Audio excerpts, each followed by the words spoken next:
vereador Ramon Telles. Senhor presidente, nobres colegas, parafraseando aqui o vereador Eloy Friso, dito no dia de ontem, não adianta chorar depois do leite derramado. Então, por isso, vereador, eu estou solicitando para saber onde vai sendo aplicados os recursos.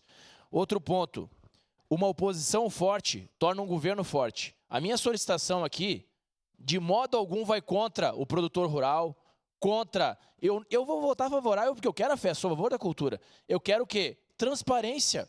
Foi só isso que eu pedi.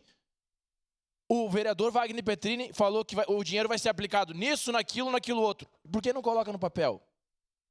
É só isso que eu pedi. Coloca no papel. Eu sei ler. Eu aprendi a ler com 8 anos, eu acho, 5. Eu aprendi a ler, então coloca no papel para ler. As pessoas me pedem, me perguntam. E aí, você vai aprovar subsídio de 1.300.000 para quê? Pergunta para mim. Eu sei para onde? Não sei. Vai ser aprovado. 1.300.000, não sei. Outro ponto. Vereador Eloy Friso, com todo respeito, eu sou totalmente contrário ao governo Lula, nem por isso eu vou sair do Brasil, eu quero sair do Brasil. Eu pedi esse pedido de adiamento de modo a proteger o governo municipal. Proteger os vereadores aqui, proteger essa casa legislativa, a casa do povo. Eu não coloquei esse pedido de adiamento de modo a prejudicar.